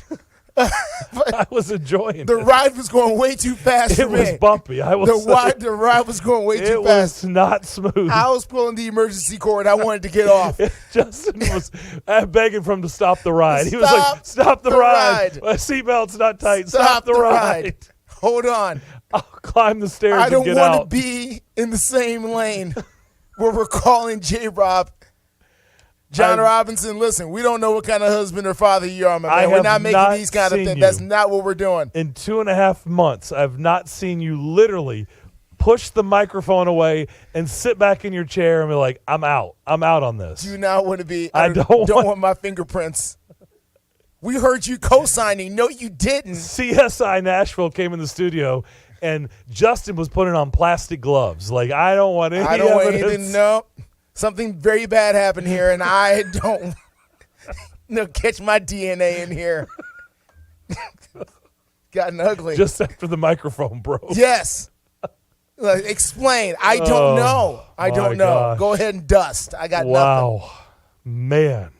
Little did we know. I didn't know that's where he was going. Let's go back to the phone line. Do we have to? Are we sure? Let's see what happens next. Eric in Nashville, what's up? Oh boy, Eric. Hi. Yeah. I'm trying to save you guys from this insanity. Wow. Hey, guys. First of all, I'm guys, sweating in here. I'm literally sweating. I know. Take a sip, man. As far as Sunday's game goes, guys, here's the thing. I think they said only one team can clinch the division if they win Sunday, and that's Kansas City. The Titans necessarily won't clinch the division, but they'll be closer to it because basically if they win Sunday and they beat Jacksonville, all it means is one more Titans win or one more Jacksonville loss, and they'll win the division. But, of course, if the Titans lose all the rest of the game and Jacksonville wins all the rest of the games, they'll both be 8-9. I don't think that's going to happen. But now if Jacksonville wins, they're only 2 games back, and which means the division's not out of reach. But also, Justin, there's one thing I've got to take exception with you at. Come on, man. With your top 10 to 10. Yeah, man. Guys, I love the Titans. They're not a top 10 No. team. I listen. I can't put a Preach, team in Eric. the top 10 Preach. Get him. that's lost Get him. 2 in a row. Get him. Because, let me put it to you this way. Take the Tennessee Titans name off this team, replace it with the Dallas Cowboys, the Philadelphia Eagles, the Buffalo Bills, one of those teams. Are you going to tell me Minnesota Vikings? You'd say they're a top 10 team? No, you wouldn't. So that's how I know you wouldn't say they're a top 10 team. Eric, my question to you, my friend, is if it's not the Titans, Eric, who's the team we putting in there? We putting in Tampa, 6-6. You want to go with Seattle? No. You know, where are you going in, Eric? If it's not them, I'll say that if we go by records, then you could put the Giants because even though they're 1-3-1 in their last few games at 7-4-1, they still beat the Titans and have a better record. But I probably wouldn't put them in there. I'd put the Lions in before that. Put the Lions in before the Titans. I'm just that's telling real insulting, Justin. Darren. That's low down. Eric, did you hear that? Eric, did you hear that? Yeah. But I wouldn't put the Lions in either. Maybe even though they lost last week, they came back and almost pulled out against Minnesota. The team I probably would look at is probably Washington at 7-5-1 even though the Titans beat them. Titans beat them. Yeah, but that was with Carson Wentz. That was Carson Wentz. Well, whose fault is that? Whose fault is it that the Titans, they have the wrong guy quarterback that day? Yeah, and I know the Titans beat them, but you could also make the argument that the Giants have a better record than beat the Titans. But like I said, I wouldn't put the Giants at the top 10 right now because they're 1-3-1 in their last few games. But see now, Eric, you making my case. Somebody's got to get in. There has to be 10 teams, Eric. We can't just stop at 9. There has to be 10. It's called the top 10. I know, but the thing is the Titans have lost 2 in a row and have not looked good. At least the Jets, I think, won before then. And I think Washington's actually been playing better at 7-5-1. I don't think they've lost it. I think the last loss they've had the last 2 weeks is actually Minnesota. And, in fact, like I said, you could argue. I would have Philadelphia number 1, but I wouldn't have a problem, say, for instance, if you had Dallas, Kansas City, and Buffalo ahead of the Vikings.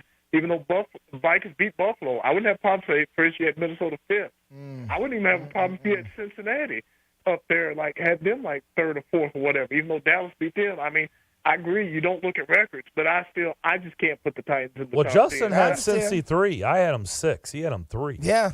I have Cincinnati high. They're a hot team right now. Now, before you leave, Eric, you got to weigh in on the rumor of Jason Witten to Lipscomb Academy. That would be interesting if that could happen. That would be very, very interesting. And also, I'll tell you guys, the game to watch this weekend, do not be shocked if the Cleveland Browns beat the Cincinnati Bengals. I know Cincinnati's been playing better, and they've got another big game Tampa Bay next week. But I didn't know this, but I realized this. Joe Burrow's never beaten the Browns, and Kevin Stefanski is 5-0 against Cincinnati. Division games. Division games well, and are and different. If the Cincinnati wins, I think they're going to struggle because Joe Burrow has not played well against the Browns. So don't be surprised if Cincinnati struggles against Cleveland. Got that pass rush. I think, Eric, thanks for the phone call. I think he's on to something. Here's the other factor, because I've actually been thinking about that game. Cincinnati's done what the last 2 weeks? They've come off 2 juggernaut games, right? Oh, yeah. They came here, they beat the Titans, they beat the Chiefs. I mean, isn't it natural? They're human For a beings little again. letdown here? It's natural for a letdown. Yeah. I'm not even saying they're going to lose, but I think it's going to be – I think the line's like 6.5. I'm with Eric. I'd take the points.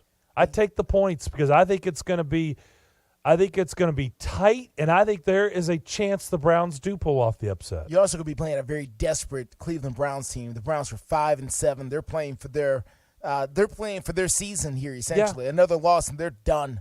So you're going to get everything they got here. I'm with him because I think this is natural. You cannot stay that high. Look how high they had to be to come in here and beat the Titans. Yeah. Look how high they had to be to beat the Chiefs.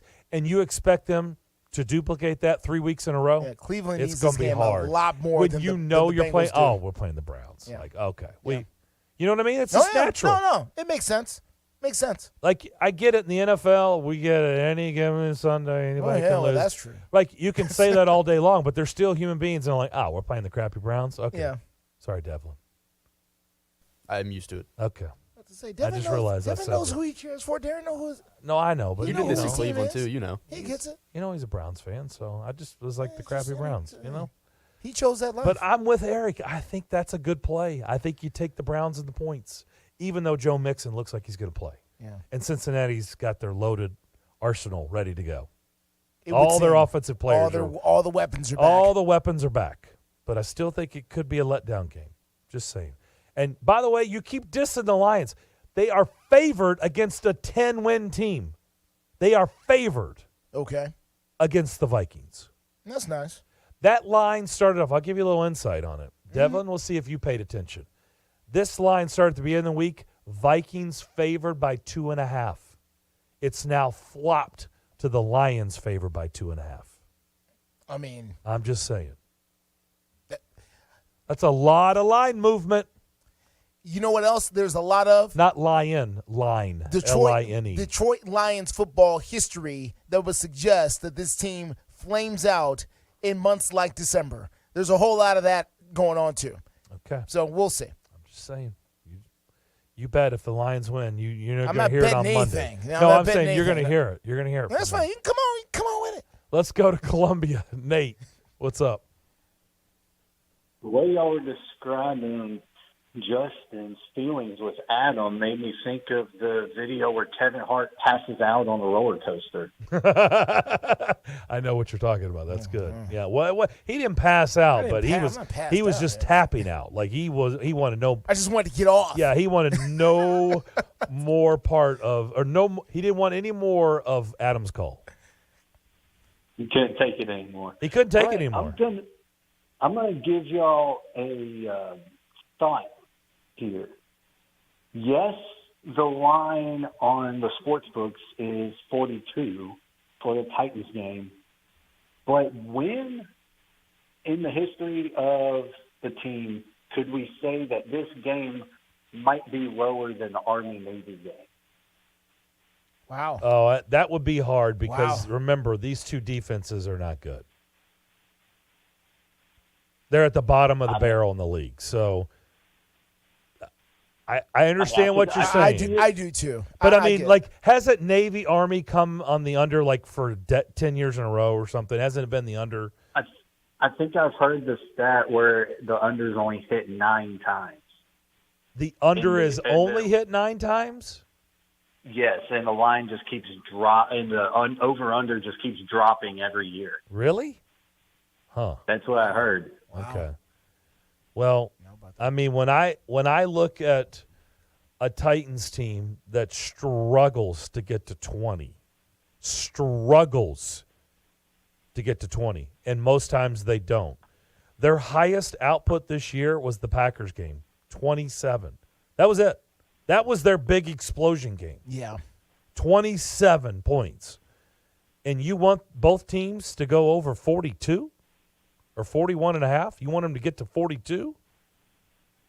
I don't know. I don't know about that. So here's the headline. For the record here, Yahoo Sports. Will Army Navy go under the total for the 17th straight year? Wait a minute. Say that again. Will Army Navy, this is from Yahoo Sports, published 2 days ago. The headline is, will Army Navy go under the total for the 17th straight year? That's what I just said. I just said it's been under for 10 years in a row. Well, no, I'm sorry. It's been 16 years in a row. Now let me throw this in there. Earlier, I looked at the under or the over/under earlier. Have y'all seen it? No. I've been checking. What do you think it's at? I would say 26.5. 26.5. Justin? 24. I saw earlier on FanDuel 31.5. 32.5 now. 32.5. 32.5? Okay. So, I don't know where you saw your stat, Nate, but it was not correct. I mean, are they still running the triple option at these schools? I mean, is that what we're still doing? They don't pass. That's what I'm saying. Justin, they don't pass. I mean, Army's still running the triple option. Yeah, they just run. Run. Okay. Run. The game will be over in an hour and a half. So it's all about blocking and tackling. Yes. Blocking and tackling. Yeah. Let me leave y'all with this. Rugby. I saw this on the MSN website. College game day will not be at Army-Navy game. Is there a college game day? Is there a game day on Saturday? Yeah, I mean, where else would they be? Well, they usually go, but apparently this year they're not. Well, then they're not going anywhere. They're just not having a show. Yeah, I mean, what are they doing? I mean, that's the only game. Yeah. I don't know that they're going to have the show unless they're going to do it from the studio, which would be stupid. They may just be saying Merry Christmas to everybody, and we'll see you for bowl season. I don't think they're scrapping it. I don't think so. All right. Nate, thanks for the phone call. Have a great weekend. Y'all too. So 16 years in a row, it's gone under. You know, just very quickly here, in 2006, the total for the Army-Navy game was set at 49. Navy picked up a 26-14 victory. Oh. That was in 2006. The game was the start of an incredible streak, as the Army-Navy game has gone under the betting total for 16 straight years. If you bet $110 on the under in 2006 and rolled over your winnings every single year, you'd be rich. You would currently have $3.4 million. There you go. You'd be rich. This is according to Yahoo Sports. I wish I would have done that. The problem is it wasn't legal here. Yeah, you would have had to travel to do so. You would have had to travel, yeah, or go offshore. We'll come back. More of the McFarland Show. Good stuff. I'm not sure. You okay? Yeah. You want to take more calls? That's fine with me. Do you think you can handle it? I understand we have some charity when we come back, and that's fine. We do. That's cool. We do. Yeah. We will talk to one Art Paducah. Okay. Or Pat Sperduto. Sure. We'll talk to him next here on the McFarland Show, WNSR.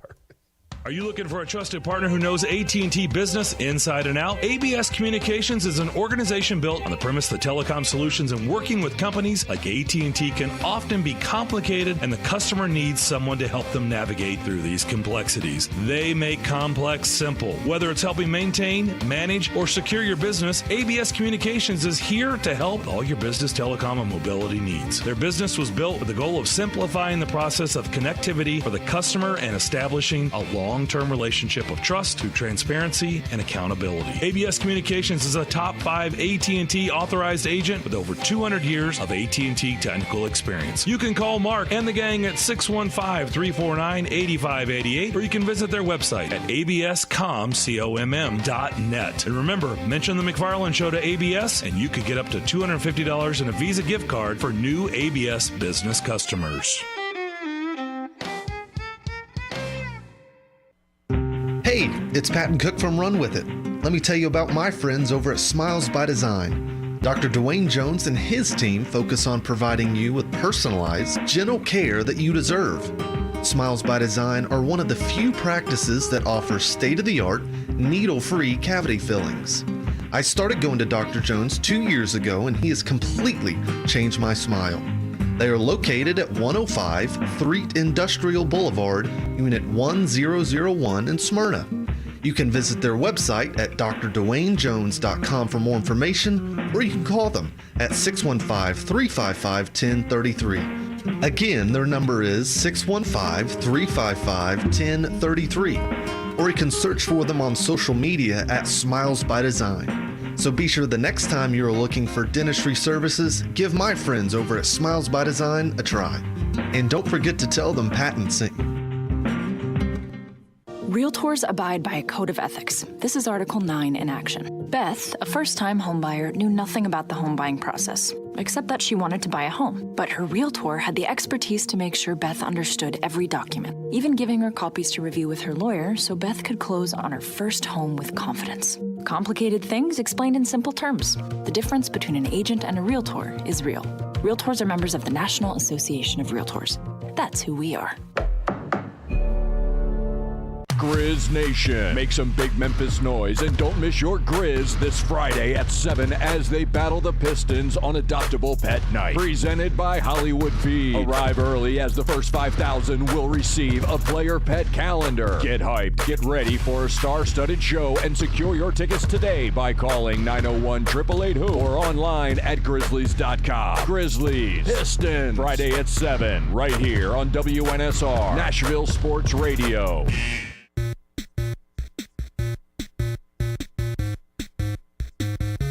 Tis the season in the month of December. Back here on the McFarland Show, Darren and Justin here with you. It is time to talk to the one and only Art Paducah, which Justin tilted his head and was like, Art Paducah?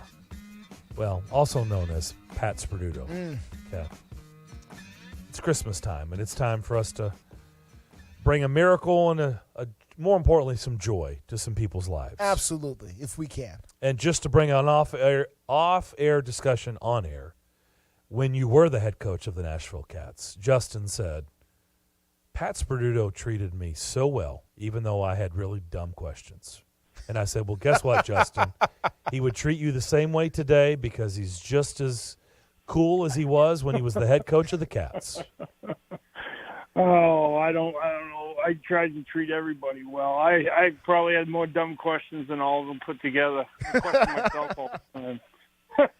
Coach, when you were coaching the Cats, Coach, and I know we're going to get to the charity here in just a second, I promise, but when you were coaching the Cats, sir, and you don't know me or remember me, and that's fine, but I was a very young reporter. I was in my first job in media, and I was still kind of learning the ropes, and I asked you and the former Nashville Sounds manager, Trent Jewett, a lot of really dumb, immature questions early on about all kinds of things. And you guys both were outstanding people to the young reporters at that time. So I appreciate your example and appreciate the work that you did for the city and everything else that you're doing in the community now. So thank you, sir.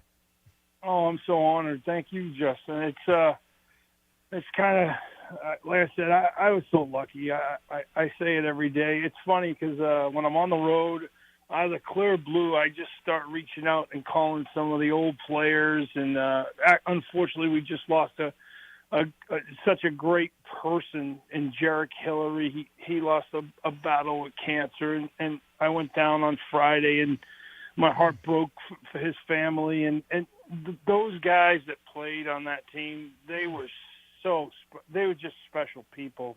They were all guys that loved the city. Oh my gosh, they really did. And I got lucky because to come here and be a part of this community, it's been the Lord couldn't have put me in a better place. And I'm so grateful for the people around here. And I've made so many friends, and my family was, my kids were raised here, and this is home to them. And we've been so fortunate, but going back to your first time, I'm sure you didn't ask that dumb question. Believe me, I've had some doozies, but I don't think yours were the doozies that I've had. I've had some where I was like, what? No names, please. I'm in the room. I can hear you. No names. Let's talk about, speaking of in the community, let's talk about something that we've been a part of for a long time. You've, especially since you're the godfather of it, speaking of when you were the Cats head coach. But we're going to try to bring some joy to some people's lives on Christmas morning.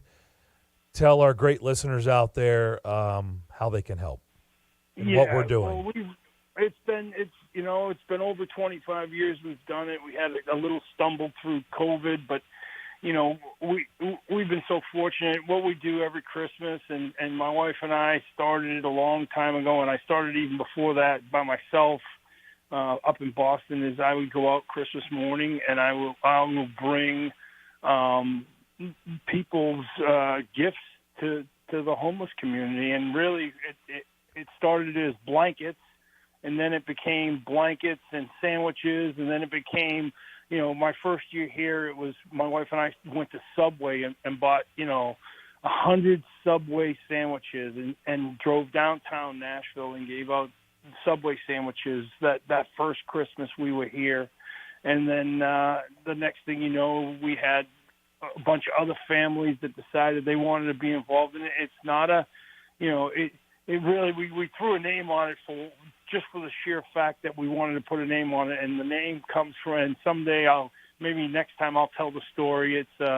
It came from church one Sunday. The priest called me Art Paducah, and then a couple of people that are involved in helping us, Yogi and Robin from Yogi's Pizzeria, he decided to name it the Art Paducah Christmas Miracle, and that's really how it all started, and with the name. But it's been going on well before that. But yeah, Yogi's Pizzeria, they will go out and they make meals that we pick up every Christmas, and we'll load the meals into our cars along with where your fans and listeners are going to hopefully be able to help us with coats and blankets and socks and gloves and hats, and we will go out and find homeless groups and homeless communities and basically give out presents to all these people that, for one morning, hopefully we made their Christmas morning a little bit better with a meal and a knit hat or a pair of gloves or a pair of socks or a blanket or a coat. And, then all of a sudden, Zach Pillar, who during my time with the Titans was one of our players, and he owns 3 neighborhood restaurants called Neighbors. There's 3 of them. One is in Neighbors Germantown, which is on 313 Jefferson South Street in Nashville. And then there's Neighbors Franklin, which is at 4031 Aspen Grove Drive in Franklin. And, of course, Neighbors Sylvan, which is at 4423 Murphy Road in Nashville as well.